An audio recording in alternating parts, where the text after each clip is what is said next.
Hi everyone, welcome to my YouTube channel. This is the second example on how to use scale elements node as shown here, but I'm gonna be showing you how to scale on each axis that have a different factor.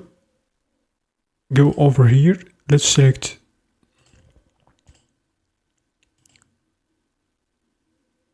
face, then go over here on single axis. As you can see here, in this case you can scale on different axes X, Y and Z as shown here. Go to the section under axis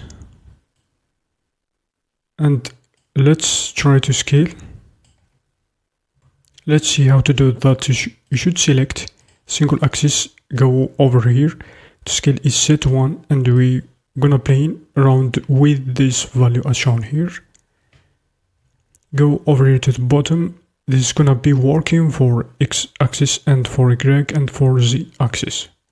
For example, set it to 1 and play around with that value, and you can see that scaling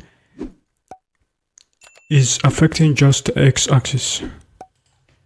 When you set it to 0, then go over here, set it to 1 for the y-axis, and let's try to scale on the y-axis as shown in our tutorial.